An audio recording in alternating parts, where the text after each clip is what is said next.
Hello everyone, welcome to our YouTube channel JK latest info. तो आज फिर से हम यहाँ पे बात करेंगे एडवेंट ऑफ यूरोपियंस। हम स्टार्ट कर चुके थे, पार्ट 1 में हमने पढ़ा था कि यूरोपियंस जब भारत में आए थे तो सबसे पहले कौन आया था। हमने देखा पुर्तगाली यानी कि पोर्चुगीज़ की बात करें, सबसे पहले वो आए थे। और कल ही डिस्कस करा था सबसे लास्ट में आने वाले कौन से थे, फ्रेंच जो है वो सबसे लास्ट में आए थे। दो बातें याद रखनी है, सबसे पहले कौन यूरोपियंस यहाँ पे हमारे इंडिया में आए थे, वो पुर्तगाली आए थे और उनकी तरफ से वास्को ड गामा आया था। और सबसे लास्ट में आने वाले कौन से थे, सबसे लास्ट में आने वाले फ्रेंच थे। और लास्ट के पार्ट में हमने क्या पढ़ा था, पुर्तगालियों के बारे में पढ़ा और साथ साथ हमने डच के बारे में पढ़ा था।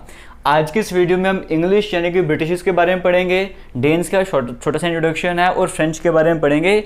और नेक्स्ट पार्ट में इनमें जो लड़ाइयाँ वगैरह हुई थी, जो भी हुआ था बैटल्स वगैरह, वो डिस्कस करेंगे और ये टॉपिक कंप्लीट हो जाएगा। मुझे उम्मीद है आपको वीडियो अच्छी लगेगी और लास्ट में भी अच्छी लगेगी, आपने शेयर भी करा होगा। स्टार्ट करते हैं आज की इस वीडियो को। किसी भी एग्ज़ाम की तैयारी कर रहे हो ना, आप किसी भी एग्ज़ाम की तैयारी कर रहे हो, आपके ये कंटेंट काम आने वाला है, ध्यान से समझना।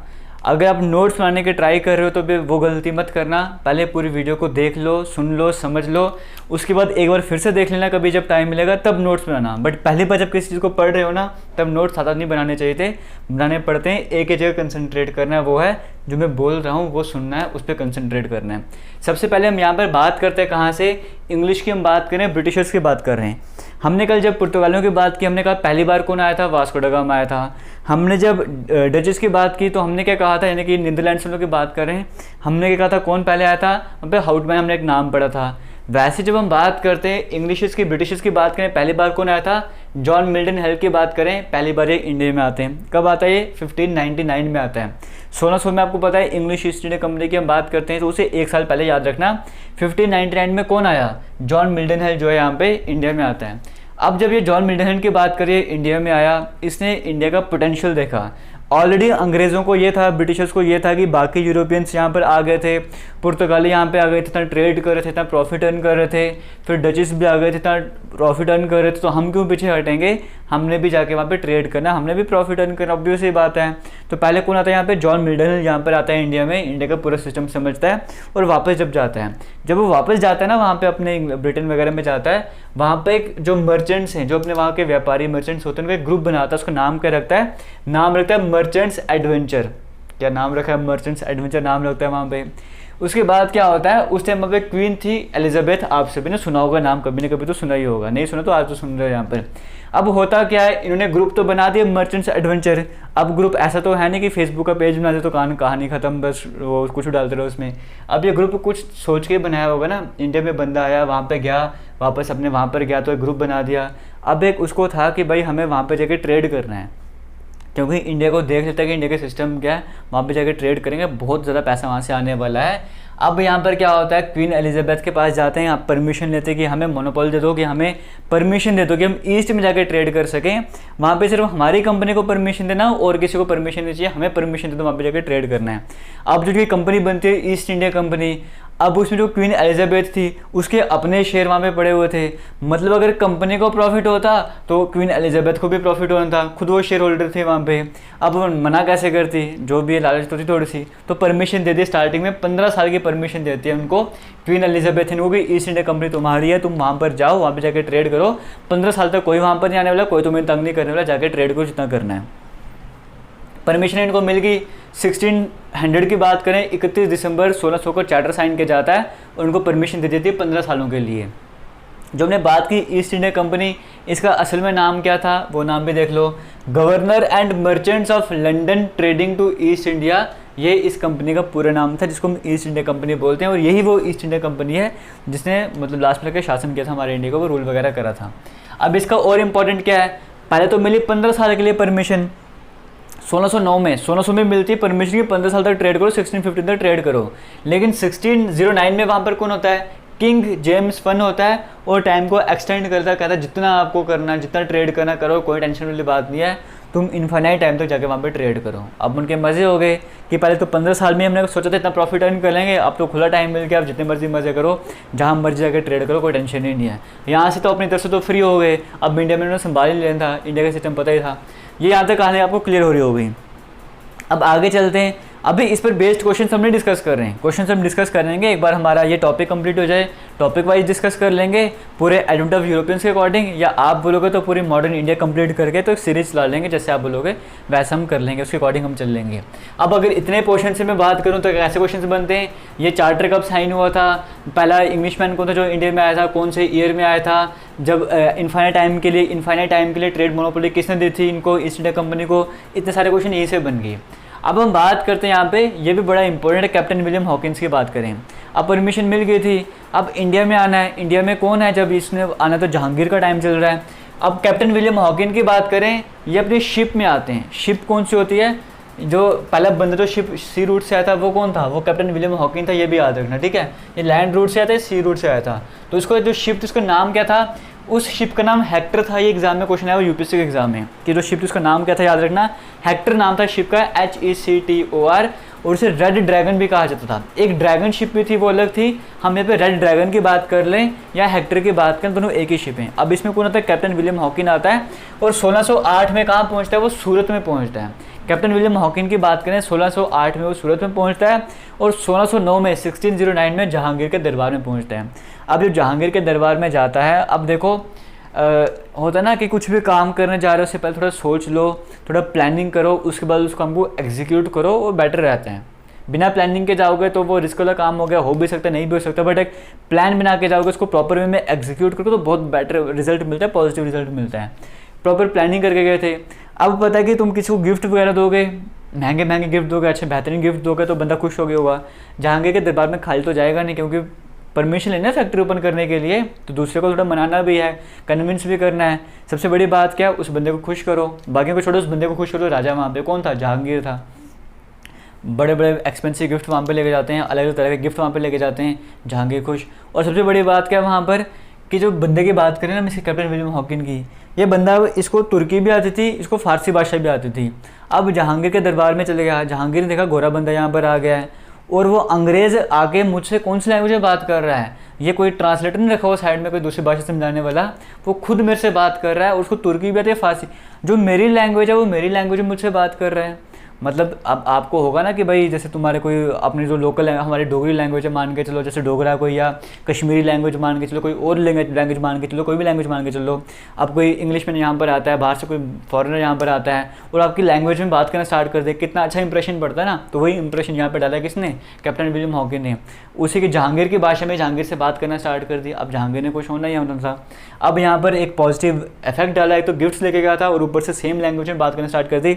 आपने जैसे देखा होगा ना, अभी मैं एक एग्जांपल लेके चलूँ, प्राइम मिनिस्टर मोदी जी की बात करें, वो क्या करते हैं, वो जैसे अगर किसी भी स्टेट में इंडियन स्टेट की बात को रैली करने जा रहे हैं, वो इंट्रोडक्शन जो स्टार्टिंग करते हैं ना, वहाँ की लोकल लैंग्वेज को यूज़ करते हैं। क्यों यूज़ करते हैं, क्योंकि एक अच्छा इंप्रेशन पड़ता है। किसी दूसरी कंट्री में भी जाएंगे, वहाँ की लैंग्वेज को यूज़ करते हैं, वहाँ के कल्चर को अडॉप्ट करने का ट्राई करते हैं। क्यों करते हैं, क्योंकि एक पॉजिटिव रिजल्ट मिलता है, एक पॉजिटिव इफेक्ट पड़ता है। वही काम यहाँ पे किसने करा था, यही काम यहाँ पे कैप्टन विलियम हॉकिन डाला था, अपना पॉजिटिव इफेक्ट डालना था।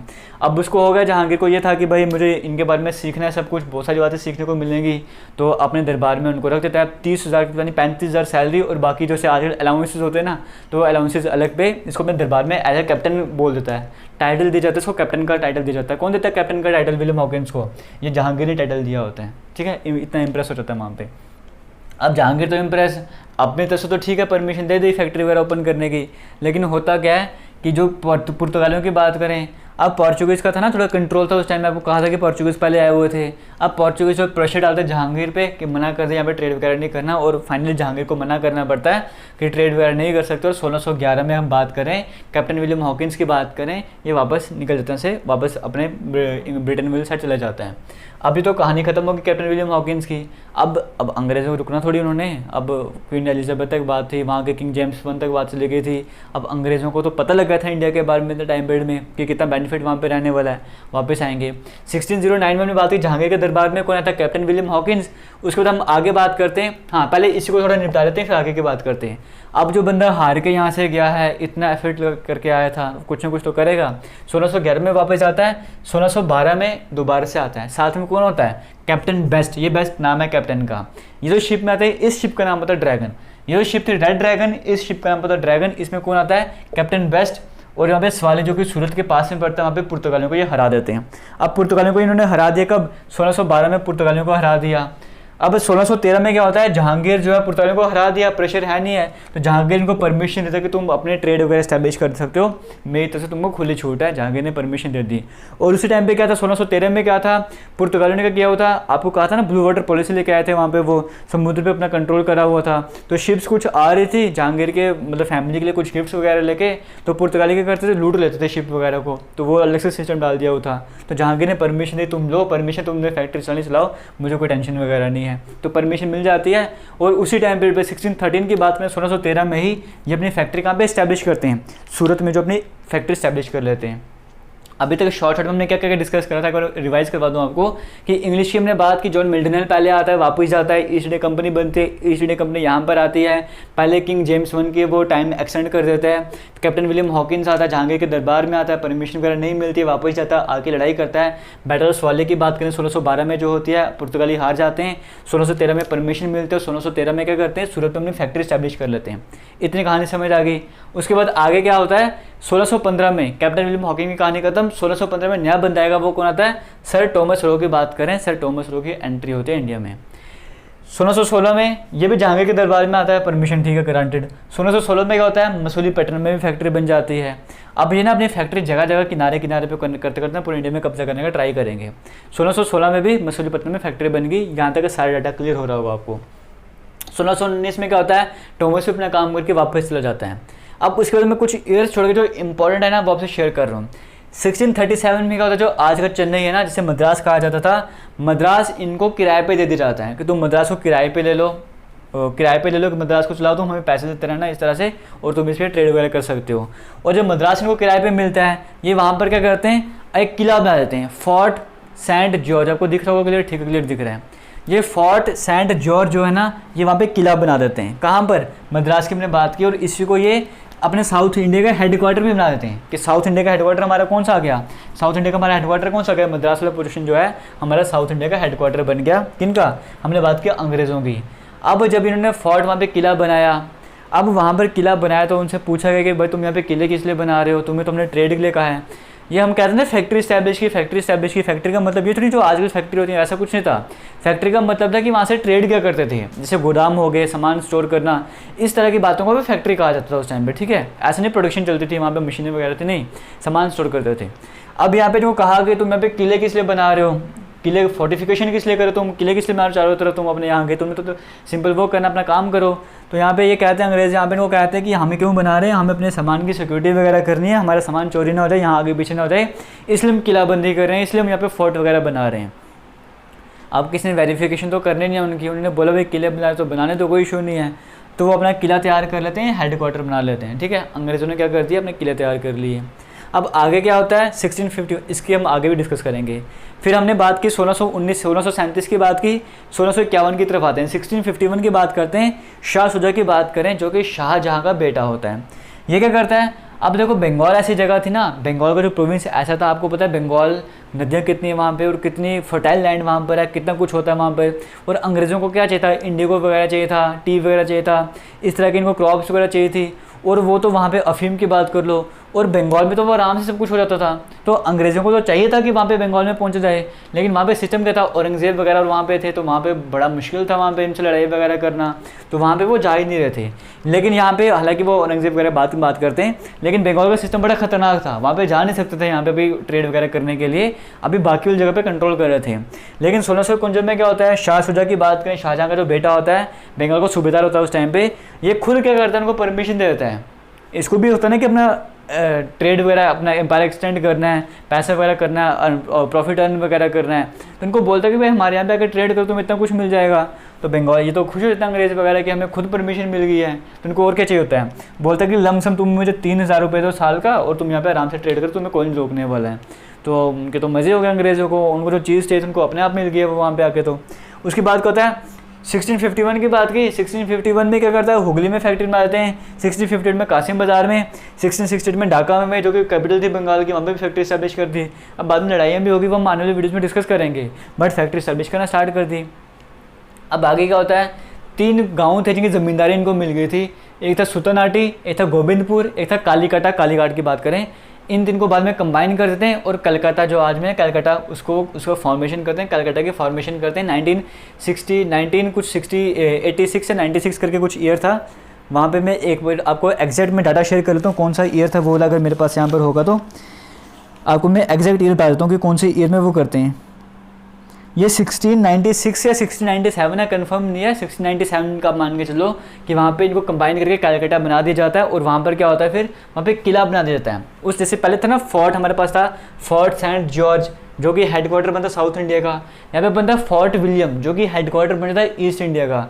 अब यहाँ पे भी फोर्ट बना दिया और हेडक्वार्टर का क्या बना दिया, ईस्ट इंडिया का हेडक्वार्टर बना दिया। इनको ना बॉम्बे वैसे ही मिल गया था, आने वाली वीडियोज़ में हम पढ़ेंगे बॉम्बे के बारे में, जहाँ पे दहेज में इनको बॉम्बे दे दिया जाता है, ठीक है। तो बॉम्बे वाले साइड के पास पहले आ गया, कलकत्ता भी आ गया, या मद्रास चेन्नई की बात करें ये भी आ गया, हर जगह इन्होंने कंट्रोल करके अपने हेडक्वार्टर बना लिए। अब इन्होंने आगे और बढ़ना था, बस ये वेट करते औरंगज़ेब की। औरंगज़ेब बड़ा खतरनाक बंदा था, लेकिन 1707 में क्या होता है, औरंगज़ेब की डेथ हो जाती है। अब जब औरंगज़ेब की डेथ हो गई तो मुगल एम्पायर जो वीक होना स्टार्ट हो जाता है। आगे जो बंदे थे मुगल एम्पायर में वो इतना खतरनाक नहीं थे जितना औरंगज़ेब था, उससे पहले के थे, वो वीक होना स्टार्ट हो जाता है। और इनका जो वेट था, जो वेट करते वो ख़त्म हो जाता है, क्योंकि औरंगज़ेब का वेट कर रहे थे कब जाएगा तो हम उस पर कब्जा वगैरह करेंगे। अब यहाँ पे 1707 में औरंगज़ेब मर जाता है। उसके बाद ये क्या करते हैं, जो भी ये टैक्स वगैरह पे करते थे ना, क्योंकि था कि हाँ 3,000 तो देना साल का, लेकिन टैक्स भी पे करना पड़ता है, ये सामान वो सामान टैक्स पे करना पड़ता था अंग्रेज़ों को अभी तक। तो इन्होंने क्या करा, तो टैक्स देने बंद कर दिए। इनको पता तो कोई है नहीं वहाँ पे, कोई पूछने वाला, पूछेगा तो हम उसको कंट्रोल कर लेंगे। अब जब कुछ बंदे वहाँ पर आते हैं जो आगे औरंगज़ेब के बाद जो शासन संभालते हैं, वो थोड़ा सा करते हैं कि भाई तुम क्या कर रहे हो, टैक्स क्यों नहीं पे कर रहे हो ऐसे वैसे। तो उनको बुलाया जाता है वहाँ पे, अपने किले दिखाए जाते हैं। जब ये किले देखते हैं, जैसे ये फोर्ट की हमने बात की, फोर्ट विलियम की बात की, या हमने ये बाकी बात की सेंट जॉर्ज की बात की, जब इनको इन किलों का पता लगता है कि फोर्ट की बात करें, इन्होंने किले बनाए थे, ये किले इन्होंने इसलिए नहीं बनाए थे कि अपने सामान की प्रोडक्शन करनी है, ये किले इसलिए बनाए थे ताकि इंडिया पे कंट्रोल करना है। और जब हम बंगाल की बात करते हैं ना, ये हमने बात की है बंगाल वगैरह में कि कलकत्ता वगैरह में, बंगाल आज का बिहार उड़ीसा वगैरह वो सभी उस टाइम बंगाल में आता था। तो इतना बड़ा शासन इन्होंने संभाल के रखा था। और उस किले में क्या था, मतलब इन्होंने बंदूक वगैरह इस तरह का सारा सामान करके रखा होता कि एक लड़ाई का माहौल हो जाए ना, हम लड़ाई भी करेंगे, जीत भी जाएंगे। अब वो सब देख के तो मतलब हो गया कि धोखा मिल गया हमें, ये क्या हो गया। अब जब ऐसी सिचुएशन सामने गई, अचानक जो सोचा भी नहीं होगा वो सब कुछ हो जाएगा, तो बंदा वैसे ही टूट जाता है। अब इनका क्या था कि तुम करो जो तुम्हें जो करना है। 1770 में मजबूर कर जाता है। उस टाइम जो हमारे पास बात करें फारूक शाह की बात करें, जो बादशाह उस टाइम होता कह सकते हो, अब इसको मजबूर में एक फरमान जारी करना पड़ता अंग्रेज़ों के लिए कि तुम अब क्या कर सकते हो, टैक्स फ्री ट्रेड कर सकते हो, तुम्हें टैक्स देने की ज़रूरत नहीं है, तुम बिना टैक्स के ट्रेड करो, बिना करके तुम ट्रेड कर सकते हो, क्योंकि मजबूरी है। अगर नहीं माने, अगर हार नहीं माने अंग्रेज़ों के सामने, ये हमें हरा देंगे, हमें जो जीने का थोड़ा सा बहुत राइट वगैरह है वो भी हमसे छीन लेंगे। तो मजबूरी में फरमान जारी करना पड़ता है। सिर्फ ऐसा नहीं कि इसमें कहते हैं टैक्स फ्री, तुम्हें टैक्स फ्री ट्रेड कर सकते हो, इसमें और भी बड़ी सारी बातें आती हैं, जैसे कि तुम्हारी अगर कोई शिप वगैरह जो आएगी, अगर ओशन से निकल रही है, तो तुम्हें उस पर कोई उसको चोरी वगैरह नहीं करेगा। अगर चोरी वगैरह होगी, जैसे की होगी, तुम्हारा सामान भी वापस लौटाया जाएगा, और जिसने चोरी की होगी उसको सजा भी दी जाएगी। इस तरह की बड़ी बड़ी बातें उस जो फरमान जारी किया तो उसमें बताई जाती हैं, और अंग्रेज़ों को तो चांदी लग जाती है। और इसके बाद जो है वो अंग्रेज़ क्या क्या करेंगे आने वाली वीडियो में देखेंगे। यहाँ पर इनका जो होल्ड है वैसे बड़ा मजबूत था, यहाँ पे और ज़्यादा स्ट्रॉन्ग बन जाते हैं जब टैक्स फ्री ट्रेड की परमिशन को मिल जाती है। टैक्स फ्री ट्रेड समझते हो ना, जैसे हम कुछ भी सामान वगैरह खरीदते कितना टैक्स वगैरह लगता है, जब कोई गाड़ी यहाँ से वहाँ आती है कितना टैक्स लगता है, इन पे सब कुछ खत्म हो गया तो इनको कितना आसान रहने वाला था सब कुछ। अब इनको तो मज़े आने वाले थे, इसको तो बुरी हालत कर देंगे यहाँ पे। अब यहाँ तक अंग्रेज़ों की बात छोड़ते हैं, हम जो भी इंपॉर्टेंट था वो आपसे शेयर किया। डेन्स की बात करते हैं, हमने पुर्तगालियों के बारे में पढ़ा, हमने डचेस के बारे में पढ़ा, हमने यहाँ पे इंग्लिश के बारे में पढ़ा। अब हम थोड़ी डच की बात भी कर लेते हैं। जब हम डेन्स की बात कर लेते हैं, डेन्स की हम बात करें, डेन्स ईस्ट इंडिया कंपनी जो 1616 में बनती है, लेकिन इतना इनका होता नहीं कि इनको ये नहीं होता कि अपना एम्पायर एक्सटेंड वगैरह करना है, ऐसा इनको कुछ नहीं होता कि ट्रेड वगैरह करना है। 1845 में अपनी फैक्ट्री जो ब्रिटिश को जो बेच के चल जाते हैं, ठीक है, क्योंकि इनको तो ज़्यादा कुछ बेनिफिट मिल नहीं रहा था और ना इनका पर्पज़ ऐसा वैसा होता है, तो अपनी फैक्ट्री बेच के चले जाते हैं। सबसे लास्ट में कौन आए थे इंडिया में, फ्रेंच आए थे। जो सबसे पहले आए थे वो पुर्तगाली आए थे, और सबसे लास्ट में आए थे वो कौन थे, वो फ्रेंच थे। फ्रेंच ईस्ट इंडिया कंपनी कब बनती है, 1664 में फ्रेंच ईस्ट इंडिया कंपनी की फॉर्मेशन होती है, और करता कौन है, कॉलबर्ट के द्वारा फॉर्मेशन की जाती है। आपको बताया ना, पहले हमने बात की थी वास्को डा गामा, फिर हमने हॉटमैन की बात की, यहाँ पे जब हम आए तो मिल्टन हिल की बात की, यहाँ पे कॉलबर्ट वर्ड आपको याद रखना है, कॉलबर्ट नाम आपको याद रखना है। तब वहाँ पे किंग कौन था, किंग लुइस 14 की बात करें, इसका वहाँ पे शासन था उस टाइम पे। अब जब ये यहाँ पर आते हैं, पहली फैक्ट्री अपने जो काम पे इस्टेब्लिश करते हैं सूरत में, कब 1668 में। फिर सेकंड फैक्ट्री की बात करें 1669 में जो है अपनी मसूलीपट्टनम में भी अपनी जो फैक्ट्री इस्टेब्लिश कर लेते हैं। और 1673 में क्या होता है, फ्रेंच बेसिकली अपनी सेटलमेंट जो वो स्टार्ट कर लेते हैं। इनका भी जो होता है ना, जो मेन पर्पस होता है वो अंग्रेज़ों की तरह ही होता है थोड़ा, कि जो अंग्रेज़ों सोच के रखा हम भी वही काम करेंगे, एक तो ट्रेड तो करना ही है, कंट्रोल भी करेंगे। तो अपने इनके सेटलमेंट जो इंडिया में कब स्टार्ट होती है, 1673 में, जब इनको जो चंद्रनगर की बात करें, ये जो इनको है परचेस, ये लैंड परचेस कर लेते हैं। तो बंगाल का जो गवर्नर सूबेदार होता है वो उनको परमिशन देता है और ये परचेज कर लेते हैं लैंड को। और उसके बाद 1674 में ये पौंडीचेरी को भी एक्वायर कर लेते हैं सुल्तान ऑफ बीजापुर से। तो अब यहाँ पे इनका स्ट्रॉन्ग होल्ड बन जाता है, यहाँ से वो ट्रेड करना स्टार्ट कर देते हैं। और फ्रेंच के बाद डुप्लेक्स वगैरह आते हैं, तो लड़ाई वगैरह कार्नेटिक और स्टार्ट होती हैं, वो आने वाली वीडियोज़ में हम पढ़ने वाले हैं। ये इंपॉर्टेंट डाटा जो भी था आपसे शेयर किया, मुझे उम्मीद है आपको वीडियो अच्छी लगी होगी। कल की वीडियो में भी हमारा टारगेट 2000 लाइक का था, आज भी हमारा टारगेट जो 2000 लाइक्स का है। मुझे उम्मीद है आप वीडियो को शेयर करोगे, लाइक करोगे और टारगेट अचीव करवाने में हमारी हेल्प करोगे। और हम एक अलग से प्लेलिस्ट बना देंगे। हालांकि पूरी हिस्ट्री, अगर पहली बार वीडियो देख रहे हो ना, पूरी की पूरी हिस्ट्री, एंशिएंट, मिडिवल, मॉडर्न, हम सब कुछ डिस्कस कर चुके हैं। आपको प्लेलिस्ट मिल जाएगी, वहाँ पे जाके आप वीडियोस देख सकते हो। बट अगर आप डिटेल में डिस्कस करना चाहते हो, डेप्थ में पढ़ना चाहते हो, तो ये वाली वीडियोस आपके काम आने वाली हैं, आप ये भी देख सकते हो। हमारे YouTube channel positive vibes, video के डिस्क्रिप्शन बॉक्स में लिंक मिल जाएगा, जाके जरूर विजिट करना, सब्सक्राइब भी कर लेना। इस चैनल को नहीं किया जेके लेटेस्ट इन्फो को, तो उसको भी सब्सक्राइब जरूर कर लेना। और जितना हो सके वीडियो को शेयर ज़रूर करना और कमेंट करके बताना, किसी भी तरह का फीडबैक देना चाहते हो, कमेंट आपका ज़रूरी है। आपके कमेंट के अकॉर्डिंग हम आने वाली वीडियोज़ में काम करेंगे। और नोट्स बनाना चाहते हो ना, पहली बार जब भी पढ़ रहे हो ना, जो पढ़ाया जा रहा है उसको ध्यान से सुनो, समझो। ऐसा मत क्या करो कि जब पहली बार पढ़ रहे हो उसी टाइम सारा नोट्स बना रहे हो, क्योंकि तब आपका ध्यान जो 2 जगह पहुंच जाएगा। एक सामने का लिखा हुआ है, मैं क्या बोल रहा हूँ, और दूसरा क्या कि आपको क्या लिखना है। तो वो काम नहीं करना है जब पहली बार जब भी पढ़ रहे हो ना, क्योंकि तुम्हारे पास वीडियो लेक्चर है, ये वाला ऑनलाइन सिस्टम है, दोबारा भी देख सकते हो। तो पहली बार सिर्फ कहानी की तरह सुनो क्या बोल रहा हूँ, उसके बाद लिखना स्टार्ट करो। जब दूसरी बार लिखना स्टार्ट करोगे ना, तब जो पहले मैंने बातें बोली थी वो दिमाग में रहेंगी, और जब लिखना स्टार्ट करोगे वो थोड़ा और होल्ड अच्छा बेटर आपको बन जाएगा, तो वो ज़्यादा बेटर रहने वाला है। इस अप्रोच से काम करना स्टार्ट करो। बाकी टाइम आपको इनफ है, JKPSI की तैयारी कर रहे हो, आराम से तैयारी करते रहो। अभी फिलहाल हम मॉडर्न इंडिया ही पढ़ रहे हैं, क्योंकि मुझे उम्मीद है कि JKPSI की बात करें वहाँ पे मॉडर्न इंडिया ही आने वाला है। बाकी अगर एंशिएंट वगैरह भी आता तो हम वो भी डिस्कस कर लेंगे। फिलहाल जब तो नोटिफिकेशन आता हम मॉडर्न इंडिया को कंप्लीट करते हैं। अगर नोटिफिकेशन लेट आएगा फिर बाकी के सब्जेक्ट भी स्टार्ट कर देंगे। किसी भी तरह का डाउट होगा कमेंट सेक्शन में कमेंट करके ज़रूर पूछना। और कल की वीडियो में हमने पढ़ा था, एक टॉपिक था हमारे पास, कौन सा टॉपिक था वो बोला, हाँ हमने पढ़ा था अल्फोंसो डी अल्बकर की बात करें, सेकंड गवर्नर था, 1509 से लेकर 1515 तक उसका टाइम पीरियड रहा था। 1509 से लेकर 1515 तक उसका टाइम पीरियड रहा था। जब हम सेकंड गवर्नर की बात कर रहे थे 1515 तक, तो वहाँ पे हमने गलती से लिख दिया था 1511 में डेथ हो गई, तो 1511 में नहीं हुई थी। अगर 1515 तक अगर उस गवर्नर यहाँ पे रहा था तो ऑब्वियस सी बात है कि 1515 से पहले मरा नहीं होगा, तो 1515 में डेथ हुई थी। ये पॉइंट भी नोट डाउन कर लेना, लास्ट वीडियो में करेक्शन है, करेक्शन कर लेना, ठीक है। बाकी कोई भी मिस्टेक अगर आपको लगती है तो कमेंट सेक्शन में कमेंट करके बता दिया करो, ताकि मैं नेक्स्ट वीडियो में इंप्रूव कर दिया करूँ। थैंक यू, जय हिंद।